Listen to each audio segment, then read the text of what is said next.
നമസ്കാരം. Rheumatoid arthritis ആയുർവേദത്തിൽ ഈ രോഗത്തെ വാതരക്തവുമായിട്ടാണ് കോറിലേറ്റ് ചെയ്ത് പറയാൻ കഴിയുന്നത്. സ്ത്രീകളിലാണ് ഈ രോഗം കൂടുതലായി കാണുന്നത്. പുരുഷന്മാരേക്കാൾ ഏകദേശം 2-3 ഇരട്ടിയോളം സ്ത്രീകളിൽ ഈ രോഗം വരാനുള്ള സാധ്യത കൂടുതലാണ്. 30-40 പ്രായത്തിനിടയിലാണ് ഇത് കാണാറുള്ളത്, ഇതിൻ്റെ ആവിർഭാവം. ഈ പ്രായത്തിൽ ഇത് വന്നു കഴിഞ്ഞാൽ നല്ല രീതിയിൽ ചികിത്സിച്ചില്ലെങ്കിൽ ജീവിതാന്ത്യം വരെ ഇത് തുടർന്നുകൊണ്ടിരിക്കും. അങ്ങനെ ദീർഘകാലാനുബന്ധിയായ ഒരു രോഗമാണിത്. എന്നാൽ ജുവനൈൽ റുമറ്റോയിഡ് ആർത്രൈറ്റിസ് എന്നൊരവസ്ഥയുണ്ട്. അതായത് അത് കുട്ടികളിൽ കാണുന്ന അസുഖമാണ്. കുട്ടികളിൽ കാണപ്പെടുന്ന അസുഖം വളരെ തീവ്രമായാണ് പിന്നീട് കാണപ്പെടുന്നത്. അതിൻ്റെ പ്രോഗ്നോസിസ് വളരെ മോശവുമാണ്. സന്ധികൾ വൈകല്യങ്ങളൊക്കെ വന്ന് വളരെ ഭീതിജനകമായ വളരെ വിഷമകരമായ ഒരവസ്ഥയാണ് കുട്ടികളിൽ പിന്നീട് ഉണ്ടാകാറുള്ളത്. ഇതൊരു ഓട്ടോ ഇമ്മ്യൂൺ ഡിസീസായിട്ടാണ് ആധുനിക വൈദ്യശാസ്ത്രത്തിൽ പറയുന്നത്. ഓട്ടോ ഇമ്മ്യൂൺ ഡിസീസ് എന്ന് പറഞ്ഞാൽ നമ്മുടെ ശരീരത്തെ മറ്റ് ഇൻഫെക്ഷനുകളിൽ നിന്നും, അതായത് ബാക്ടീരിയ, വൈറസ് തുടങ്ങിയ മറ്റ് ഇൻഫെക്ഷനുകളിൽ നിന്നും രക്ഷിക്കേണ്ട നമ്മുടെ ഇമ്മ്യൂണിറ്റി പവർ, അതായത് നമ്മുടെ പ്രതിരോധ ശക്തി, അത് തിരിച്ച് നമ്മുടെ ശരീരകോശങ്ങളെ തന്നെ ആക്രമിക്കുന്ന അവസ്ഥയാണ് ഓട്ടോ ഇമ്മ്യൂണിറ്റി എന്ന് പറയുന്നത്. ഇതിന് എന്താണ് കാരണമെന്ന് ഇതുവരെയും കണ്ടുപിടിച്ചിട്ടില്ല. റുമറ്റോയിഡ് ആർത്രൈറ്റിസിന് ആധുനിക വൈദ്യശാസ്ത്രത്തിൽ കാരണം കണ്ടുപിടിച്ചിട്ടില്ലെങ്കിലും ആയുർവേദ ശാസ്ത്രത്തിൽ അതിന് വ്യക്തമായ കാരണങ്ങൾ പറയുന്നുണ്ട്. ഓട്ടോ ഇമ്മ്യൂണിറ്റി മൂലം വാതരക്തം മാത്രമല്ല പല രോഗങ്ങളും ഉണ്ടാകുന്നുണ്ട്. ആയുർവേദത്തിൻ്റെ നിദാനത്തിൽ പറയുന്ന കാര്യങ്ങൾ എല്ലാം അതിനുപോദ്ബലകമാണ്. അതിങ്ങനെയാണ് പറയുന്നത്: വിദാഹ്യന്നം വിരുദ്ധം ച തത്തച്ചാസ്തൃക് പ്രദൂഷണം ഭജതാം വിധിഹീനം ച സ്വപ്നജാഗരമൈഥുനം പ്രായേണ സുകുമാരാണാം അജംക്രമണശീലിനാം അഭിഘാതാദ് അശുദ്ധേശ്ച നൃണാം അസൃജി ദൂഷിതേ വാതളൈർ ശീതളൈർ വായുർ വൃദ്ധകൃഥോ വിമാർഗക എന്നിങ്ങനെ പറഞ്ഞു പോകുന്ന ഭാഗത്ത് വളരെ വ്യക്തമായി പറയുന്നത് എന്താണ്? വിദാഹ്യന്നം വിരുദ്ധം ച, വിദാഹിത്വം ഉണ്ടാക്കുന്ന ആഹാരങ്ങൾ. എന്താണ് വിദാഹിത്വം? വിദാഹിത്വം എന്ന് പറഞ്ഞാൽ ഉൾപ്പുഴുക്കുണ്ടാക്കുന്ന ആഹാരങ്ങൾ. ഇന്ന് നാം കഴിക്കുന്ന എല്ലാ ആഹാരവും ഉൾപ്പുഴുക്കുണ്ടാക്കുന്നതാണ്. ആയുർവേദത്തിൽ ഇതിൻ്റെ പ്രധാന കാരണമായി പറയുന്നത് ആഹാരം തന്നെയാണ്. ആഹാരത്തിൽ നിന്നാണ് പൊതുവേ എല്ലാ രോഗങ്ങളും ഉണ്ടാകുന്നതെന്ന് തന്നെ പറയാം, പകുതിയോളവും. വിദാഹ്യന്നം വിരുദ്ധം, വിദാഹിത്വം ഉണ്ടാക്കുന്ന ആഹാരങ്ങളെന്ന് പറഞ്ഞാൽ എരിവ്, പുളി, ഉപ്പ്, എണ്ണ കൂടുതൽ ചേരുന്ന ആഹാരം, എണ്ണപ്പലഹാരങ്ങൾ. ഇന്ന് നമ്മൾ സ്ഥിരം നമ്മുടെ എല്ലാ ആൾക്കാരും ആശ്രയിക്കുന്നതാണ് ജങ്ക് ഫുഡ്സ്. അതെല്ലാം വിദാഹിത്വം ഉണ്ടാക്കുന്നതാണ്. പുളിപ്പിച്ചുണ്ടാക്കുന്ന ഭക്ഷണങ്ങൾ, എണ്ണപ്പലഹാരം, അച്ചാറ്, കുറച്ച് നാൾ വെച്ചിരുന്ന് ഉപയോഗിക്കുന്ന സാധനങ്ങൾ, മദ്യം, ഇതെല്ലാം വിദാഹിത്വം ഉണ്ടാക്കുന്ന ആഹാരങ്ങളാണ്. ഇവയെല്ലാം ഒഴിവാക്കേണ്ടത് അത്യാവശ്യമാണ്. പിന്നെയോ വിരുദ്ധാന്നം, വിദാഹ്യന്നം വിരുദ്ധം ച, വിരുദ്ധമായ ആഹാരങ്ങളെന്ന് പറഞ്ഞാൽ മിക്കവാറും ഇന്നത്തെ മോഡേൺ പാചകത്തിൽ എല്ലാം വിരുദ്ധമായിട്ടാണ് ഉപയോഗിക്കുന്നത്. മീനും മോരും കൂട്ടി ഉപയോഗിക്കുക, പാലും പഴവും കൂട്ടി ഉപയോഗിക്കുക, ഗ്രെയിൻസ് എല്ലാം തൈര് ചേർന്ന് ആഹാരവുമായി മിക്സ് ചെയ്ത് ഉപയോഗിക്കുക, ഇതെല്ലാം വിരുദ്ധമാണ്. മുട്ട ഫ്രൂട്ട്സിനോടൊപ്പം കഴിക്കുക, ഇതൊക്കെ വിരുദ്ധമായ ആഹാരമാണ്. നമ്മൾ നോക്കിയാൽ അറിയാം, ഇന്നത്തെ പാചകത്തിൽ കാണുന്ന പകുതി ആഹാരങ്ങളും വിരുദ്ധമാണ്. ഇതൊക്കെ തന്നെയാണ് ഇന്ന് പുതിയ രോഗങ്ങൾ പോലും ഉണ്ടാകാൻ കാരണം. അത് ഈ റുമറ്റോയിഡ് ആർത്രൈറ്റിസിനും കാരണമാകുന്നു. അത് ആഹാരത്തിൻ്റെ ക്രമം എന്തൊക്കെയാണ്? വിദാഹ്യന്നം വിരുദ്ധം ച തത്തച്ച അസൃക് പ്രദൂഷണം. ഇതെങ്ങനെയാണ് രോഗകാരണമാകുന്നത്? ഇത് അസൃക് എന്ന രക്തത്തെ ദുഷിപ്പിക്കുന്നു. ഭജതാം വിധിഹീനം ച സ്വപ്നജാഗരമൈഥുനം. അടുത്തെന്താണ്? വിധിഹീനമായ സ്വപ്നജാഗരമൈഥുനം. സ്വപ്നം എന്ന് പറഞ്ഞാൽ ഉറക്കം, ജാഗരം എന്ന് പറഞ്ഞാൽ ഉറക്കം ഇളക്കുക. അതായത് നമുക്ക് ഉറങ്ങാനും ഉണരാനും ഉണർന്നിരിക്കാനും ഒക്കെയുള്ള സമയം തന്നിട്ടുണ്ട്. ഇപ്പം തിരിച്ചാണ് എല്ലാവരും ചെയ്യുന്നത്. ഭജതാം വിധിഹീനം ച സ്വപ്നജാഗരമൈഥുനം, സെക്സ്, ഇതെല്ലാം വിധിഹീനമായി, വിധിക്ക് നമ്മൾ എങ്ങനെയാണോ ചെയ്യേണ്ടത് അതിന് എതിരായി ചെയ്യുമ്പോഴാണ് ചെയ്യുന്നത്. ഇതിനൊരു കാരണമാണ്. ഇപ്പോഴത്തെ കുട്ടികളൊക്കെ എങ്ങനെയാണ്? പഠിക്കാനാണെങ്കിലും അല്ല വെറുതെ വാട്സപ്പിൽ കളിച്ചിരിക്കാനാണെങ്കിലും ഒക്കെ അവർ ഒരു 2-3 മണി വരെ ഉറക്കം കളച്ചിരുന്നതിന് ശേഷം പിന്നെ കിടന്നുറങ്ങും. അതിപ്പോൾ 11-12 മണി വരെ ഉറങ്ങുന്ന കുട്ടികളെ എനിക്കറിയാം. അങ്ങനെ വരുമ്പോൾ നമ്മുടെ ശരീരത്തിൻ്റെ എല്ലാ പ്രവർത്തനങ്ങളുടെയും ചിട്ട തെറ്റും. ആ ചിട്ട തെറ്റുമ്പോഴാണ് ഈ ഇമ്മ്യൂണിറ്റി പവറിനും എന്തിനോട് പ്രതികരിക്കണം, എങ്ങനെ പ്രതികരിക്കണം എന്നൊരു സംശയം ഉണ്ടാവും. അത് ഇതിനൊരു കാരണമാണ്. അടുത്തതോ പ്രായേണ സുകുമാരാണാം അജംക്രമണശീലിനാം. സുകുമാരന്മാർ എന്ന് പറഞ്ഞാൽ വളരെ സുഖലോലുപരായി കഴിയുന്ന ആൾക്കാർ. സുകുമാരാണം അജംക്രമണശീലിനാം, ഒട്ടും വ്യായാമം ഇല്ലാതെ സുഖിമാന്മാരായി കഴിയുന്നതും ഇതിനൊരു കാരണമാണ്. പിന്നെയോ അഭിഘാതാദ് അശുദ്ധേശ്ച, അഭിഘാതം ക്ഷതങ്ങൾ മൂലം ഉണ്ടാകാം. പിന്നെ അശുദ്ധി എന്ന് പറയുന്നത് പ്രത്യേകം ശ്രദ്ധിക്കണം. നമ്മുടെ ശരീരം ശുദ്ധമാക്കി വയ്ക്കുക എന്ന് പറഞ്ഞാൽ ത്രിദോഷങ്ങൾ വർദ്ധിച്ച് രോഗകാരണമാകുന്നതിന് മുൻപ് തന്നെ പഞ്ചകർമ്മ ചികിത്സയൊക്കെ ചെയ്ത് ഈ ദോഷങ്ങളെയൊക്കെ നിർഹരിച്ച് ശരീരത്തിനെ ഒരു സ്വാസ്ഥ്യാവസ്ഥയിൽ വയ്ക്കണം. ത്രിദോഷങ്ങളെ ക്രമീകരിച്ച് സ്വാസ്ഥ്യാവസ്ഥയിൽ വയ്ക്കണം. അതിൽ പഞ്ചകർമ്മ ചികിത്സയ്ക്ക് വളരെ പ്രാധാന്യമുണ്ട്. അങ്ങനെ അശുദ്ധി മാറ്റി വയ്ക്കുക, അതായത് ശുദ്ധമാക്കി വയ്ക്കുക. അങ്ങനെ ചെയ്യാതിരിക്കുന്നതും ഈ രോഗത്തിന് കാരണമാകുന്നു. ഇങ്ങനെയുള്ള അവസ്ഥയിൽ, അതായത് ഈ കാരണങ്ങളാൽ രക്തം ദുഷിച്ചിരിക്കുന്ന അവസ്ഥയിൽ വാതത്തെ വർദ്ധിപ്പിക്കുന്ന ശീതോപചാരങ്ങളും തണുത്ത രീതിയിലുള്ള പ്രധാനമായിട്ടുള്ള കാരണങ്ങളാൽ വാദം വർദ്ധിക്കുമ്പോൾ ഇത് രണ്ടും കൂടെ ചേർന്നിട്ടാണ് നമുക്ക് ഈ വാതരക്തം ഉണ്ടാകുന്നത്, അല്ലെങ്കിൽ റുമറ്റോയ്ഡ് ആർത്രൈറ്റിസ് ഉണ്ടാകുന്നത്. വിദാഹിത്വം ഉണ്ടാക്കുന്ന ആഹാരങ്ങൾക്കൊപ്പം പ്രധാനമാണ് വിദാഹിത്വം ഉണ്ടാക്കുന്ന വിഹാരങ്ങൾ, അല്ലെങ്കിൽ നമ്മുടെ ഡെയിലി റുട്ടീൻസ്, ദിനചര്യകൾ. അതിൽ പ്രധാനമെന്ന് പറഞ്ഞാൽ ചൂടുവെള്ളവും തണുത്ത വെള്ളവും മിക്സ് ചെയ്ത് ഉപയോഗിക്കുന്നത് വിദാഹിത്വം ഉണ്ടാക്കുന്നതാണ്. ഫ്രിഡ്ജിൽ നിന്നെടുത്ത ആഹാരം ഉടനെ ചൂടാക്കി ഉപയോഗിക്കുന്നത് വിദാഹിത്വം ഉണ്ടാക്കുന്നതാണ്. അതുപോലെ തന്നെ വെയിലത്തുനിന്ന് വന്ന ഉടനെ തണുത്ത വെള്ളം കുടിക്കുക, അല്ലെങ്കിൽ വെയിലത്തുനിന്ന് വന്ന ഉടനെ തണുത്ത വെള്ളത്തിൽ കുളിക്കുക. ഇതൊക്കെ നമുക്ക് താൽക്കാലികമായ ഒരു സുഖം കിട്ടുമെങ്കിലും ഇതെല്ലാം വിദാഹിത്വത്തെ ഉണ്ടാക്കുന്നതാണ്. തണുത്ത വെള്ളം, ഇപ്പോൾ എല്ലാവരും പുറത്തുനിന്ന് വന്നാൽ ആദ്യം ചെയ്യുന്നത് എന്താണ്? ഫ്രിഡ്ജ് തുറക്കുക, വെള്ളം കുടിക്കുക. ഇത് ഏറ്റവും ദോഷകരമായിട്ടുള്ളൊരു കാര്യമാണ്. ഇത് വിദാഹിത്വത്തെ ഉണ്ടാക്കുകയും അതോടൊപ്പം തന്നെ രക്തത്തെ ദൂഷിപ്പിച്ച് നേരത്തെ പറഞ്ഞതുപോലെ വാതരക്തത്തിന് ഒരു പ്രധാന കാരണമായി ഭവിക്കുകയും ചെയ്യുന്നുണ്ട്. പിന്നെ ചില പഠനങ്ങളിൽ ഓട്ടോ ഇമ്മ്യൂൺ ഡിസീസിനൊരു പ്രത്യേക കാരണം പറയുന്നുണ്ട്.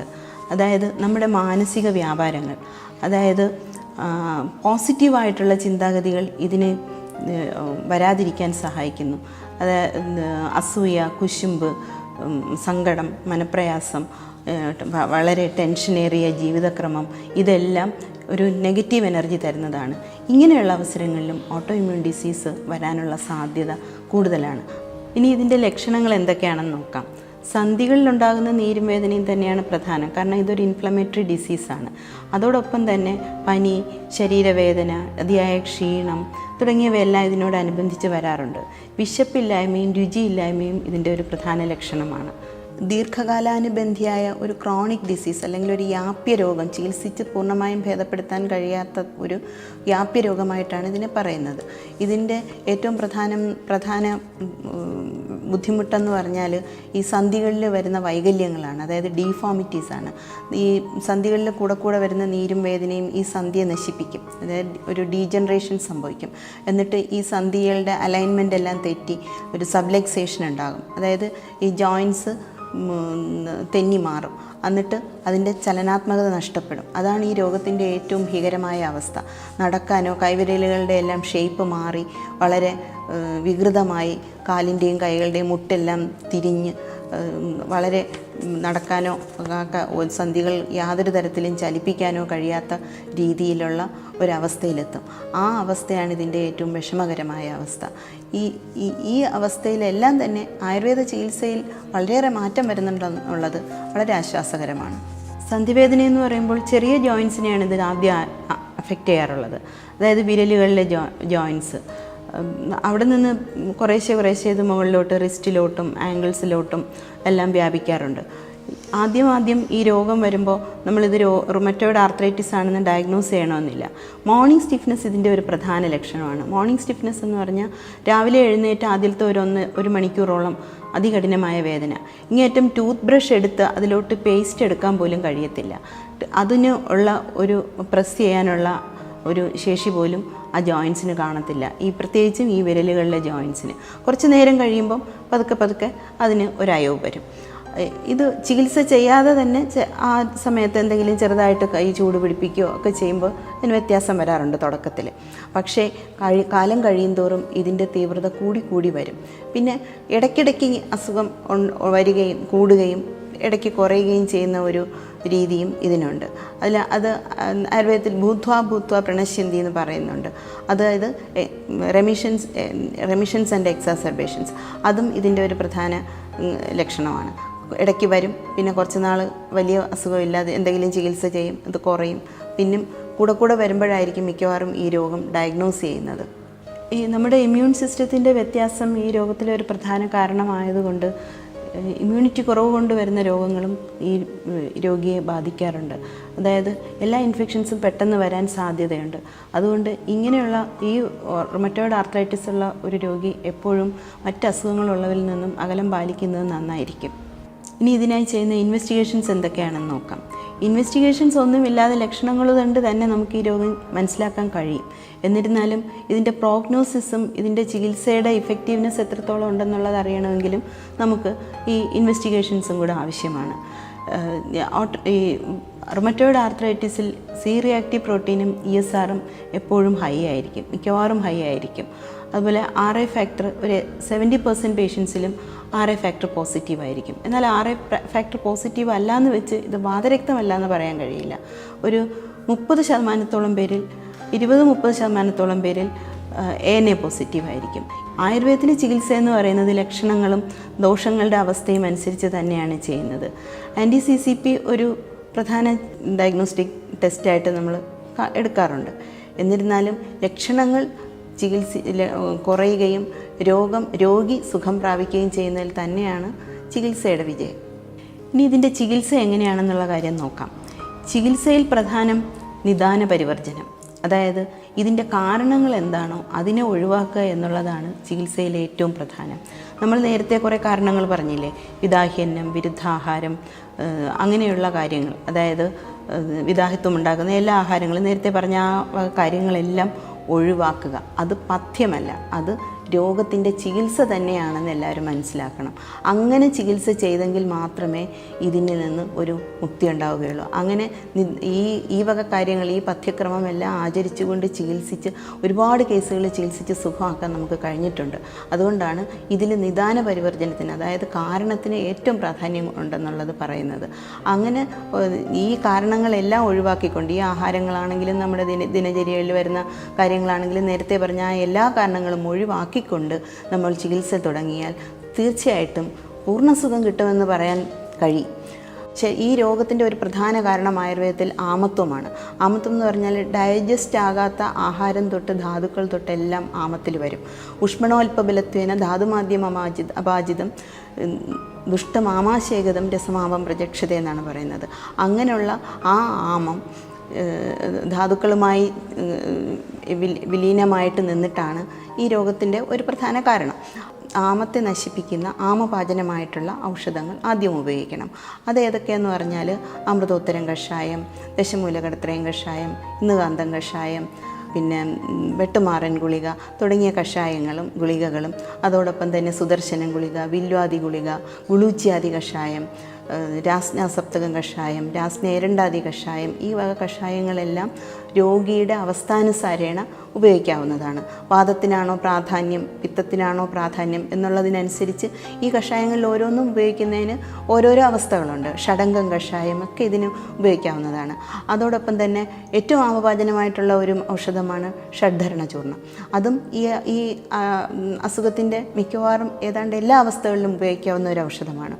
അതോടൊപ്പം പുനർനവാദി നീര് അനുബന്ധിക്കുന്നത് കൊണ്ട് പുനർനവാദി കഷായം, പഥ്യാപുനർനവാദി കഷായം, ചന്ദ്രപ്രഭ ഗുളിക, ബൃഹത്യാദി കഷായമൊക്കെ ഈ രോഗത്തിന് നമുക്ക് പ്രയോഗിക്കാവുന്നതാണ്. അത് കഴിഞ്ഞ് അങ്ങനെ ഒരുവിധം ആമപാചനമായി കഴിഞ്ഞാൽ, ആമം കുറഞ്ഞു കഴിഞ്ഞെന്ന് വന്നാൽ, അതായത് പനി, ശരീരവേദന, ക്ഷീണമൊക്കെ ഏകദേശം കുറഞ്ഞു വരും ഈ വക മരുന്നുകളൊക്കെ ഉപയോഗിക്കുമ്പോൾ. അത് കഴിഞ്ഞ് നമുക്ക് ദശമൂല ഹരിതകി പോലുള്ള ലേഹ്യങ്ങളിലേക്ക് പോകാം. അതോടൊപ്പം തന്നെ പ്രധാനമായിട്ടുള്ളൊരു കാര്യമാണ് ശോധന ചെയ്യുക എന്നുള്ളത്. നേരത്തെ തന്നെ പറഞ്ഞിട്ടുണ്ട്, ശുദ്ധിയില്ലാത്ത ശരീരം പഞ്ചകർമ്മ ചികിത്സ കൊണ്ട് ശുദ്ധിയാക്കാതിരിക്കുന്നത് കൊണ്ട് ഈ രോഗം വരുമെന്ന് നേരത്തെ കാരണത്തിൽ പറഞ്ഞിട്ടുണ്ട്. അപ്പോൾ ശോധനയ്ക്ക് എന്തൊക്കെയാണ് കൊടുക്കാറുള്ളത്? ഈ ആമം മാറിക്കഴിഞ്ഞാൽ നമുക്ക് ശോധന ചികിത്സയും ശമനത്തോടൊപ്പം തന്നെ ചെയ്യാൻ കഴിയും. ശോധനത്തിനായി നമുക്ക് വിരേചനവും വസ്തിയും ഉപയോഗിക്കാം. നഹി വസ്തി സമം കിഞ്ചിത് വാതരക്ത ചികിത്സ എന്നാണല്ലോ പറയുന്നത്. അതായത് വസ്തിക്ക് വളരെയേറെ പ്രാധാന്യമുണ്ട്. വിരേചനത്തിനായി നമുക്ക് നിമ്പാമൃതാദി ഏരണ്ടം തുടങ്ങിയ ഏരണ്ടങ്ങളൊക്കെ ഉപയോഗിക്കാവുന്നതാണ്. വസ്തി രൂക്ഷവസ്തിയായിരിക്കും പ്രധാനമായിട്ടും നല്ലത്. അതായത് ചെറിയ അളവിൽ രൂക്ഷമായിട്ടുള്ള വസ്തി കൊടുക്കുന്നത് വാതരക്തത്തിൽ വളരെ ഫലം കണ്ടിട്ടുണ്ട്. കഷായവസ്തിയും യോഗവസ്തിയും ഇതിലുപയോഗിക്കാറുണ്ട്. എന്നാൽ നിത്യവും കൊടുക്കുന്ന ചെറിയ അളവിൽ കൊടുക്കുന്ന വസ്തി വളരെ ഉപയോഗപ്രദമായി കണ്ടിട്ടുണ്ട്. ഇനി മറ്റ് ക്രിയാക്രമങ്ങൾ എന്തൊക്കെയാണെന്ന് ചെയ്യാവുന്നതെന്ന് നോക്കാം. ഏറ്റവും പ്രധാനം, എണ്ണ അധികം ഉപയോഗിച്ചുള്ള ഒരു ചികിത്സയും ഇതിൽ തുടക്കത്തിൽ ഒട്ടും നല്ലതല്ല. അതായത് എണ്ണ തീരെ ഇല്ലാത്ത കഷായ ധാരകൾ, ധാന്യാമ്ലധാര, ഉദ്വർത്തനം, അതായത് പൊടിയിട്ട് തിരുമുക, അങ്ങനെയുള്ള ചികിത്സകളാണ് ഇതിൽ ക്രിയാക്രമങ്ങളായിട്ട് ചെയ്യുന്നത്. അതോടൊപ്പം തന്നെ രൂക്ഷമായിട്ടുള്ള ഇലക്കിഴി എന്ന് പറഞ്ഞാൽ സാധാരണ എണ്ണയിൽ വറുത്ത് ചെയ്യുന്ന പത്രപോടല സ്വേദമല്ല, ആവിയിൽ പുഴുങ്ങി ചെയ്യുന്ന ആവിക്കിഴിയായിട്ട് ചെയ്യുന്ന ചികിത്സ ഇതിന് ഫലപ്രദമാണ്. അതുപോലെ രൂക്ഷമായിട്ട് ചെയ്യുന്ന ചൂർണസ്വേദം, എണ്ണയില്ലാതെ ആവിയിലോ വറുത്ത് ചെയ്യുന്ന വറകിഴിയായിട്ടോ ചെയ്യുന്ന കിഴികളും ഇതിൽ വളരെ ഫലപ്രദമാണ്. തുഷപിണ്ഡസ്വേദം, തവിട് വറുത്ത് ചെയ്യുക, കാണം, മുതിര വറുത്ത് കിഴി ചെയ്യുക, ഇതൊക്കെ ഇതിൻ്റെ വേദന കുറയാനും രോഗത്തിൻ്റെ തീവ്രത കുറയ്ക്കാനും മൊത്തത്തിൽ മറ്റൗഷധങ്ങളോടൊപ്പം ചെയ്യുന്നത് വളരെ ഫലം കാണുന്നുണ്ട്. ആമത്വം മാറി വേദനയൊക്കെ കുറഞ്ഞു കഴിഞ്ഞാൽ ശരീര ബലം വർദ്ധിക്കുന്നതിന് വേണ്ടി മറ്റ് ചികിത്സകളും ഇതിനോടനുബന്ധിച്ച് ചെയ്യാവുന്നതാണ്. അതായത് ശാഷ്ടിക പിണ്ഡസ്വേദം അല്ലെങ്കിൽ ഞവരക്കിഴി, പിഴിച്ചിൽ തുടങ്ങിയ പ്രധാനപ്പെട്ട സ്നേഹനമായിട്ടുള്ള ചികിത്സകളെല്ലാം തന്നെ ഇതിൻ്റെ ചികിത്സയുടെ അവസാന ഭാഗത്ത്, അതായത് ശരീരബലം കൂട്ടുന്നതിനായി ഈ ചികിത്സകളും, അതായത് ഞവരക്കിഴിയും പിഴിച്ചിലും അല്ലെങ്കിൽ കായസേകവും ഒക്കെ നമുക്കിതിൽ യോജിപ്പിക്കാവുന്നതാണ്. ഇതിൻ്റെ ചികിത്സയിൽ ഏറ്റവും പ്രാധാന്യമർഹിക്കുന്ന ഒരു ഔഷധമുണ്ട്, ബാലസർവാംഗം. ശാന്തിഗിരി ആയുർവേദ സിദ്ധ വൈദ്യശാലയുടെ ഒരു ബാക്ക് ബോൺ പ്രോഡക്റ്റായ ബാലസർവാംഗം. ഈ ബാലസർവാംഗം എന്ന് പറയുന്നത് ഒരു തുള്ളിമരുന്നാണ്, ഓയിൽ ബേസ്ഡ് ആയിട്ടുള്ള ഒരു തുള്ളിമരുന്നാണ്. ഇത് ആമപാചനമായിട്ടും എന്നാൽ സ്നേഹനമായിട്ടും എന്നാൽ ഈ രോഗത്തിൻ്റെ തീവ്രതയെ കുറയ്ക്കുന്ന ഒരു ക്യൂറേറ്റീവ് ആയിട്ടുള്ള ഒരു ഔഷധമായിട്ടും എല്ലാം ഉപയോഗിക്കാവുന്നതാണ്. 20 തുള്ളി വീതം രാത്രി തേൻ ചാലിച്ച് ആണ് ഇത് കഴിക്കാറുള്ളത്. സന്ധികൾക്ക് ഡീഫോമിറ്റി ഒക്കെ ഉണ്ടായിട്ട് ചലനാത്മകതയൊക്കെ നഷ്ടപ്പെട്ട് വളരെ വിഷമിച്ചിരിക്കുന്ന അവസ്ഥയിൽ ബാലസർവാംഗം ഇൻറ്റേർണലായിട്ട് സേവിക്കുന്നത് ഒരു 3 മാസം സ്ഥിരമായിട്ട് കഴിച്ചാൽ വളരെയധികം മാറ്റം നമ്മൾ കണ്ടിട്ടുണ്ട് ചികിത്സയിൽ. അതുകൊണ്ട് ബാലസർവാംഗം ഈ രോഗത്തിൻ്റെ ചികിത്സയിൽ ഏറ്റവും പ്രഥമഗണനീയമായ ഒരു സ്ഥാനം തന്നെയാണ് ഇതിനുള്ളത്.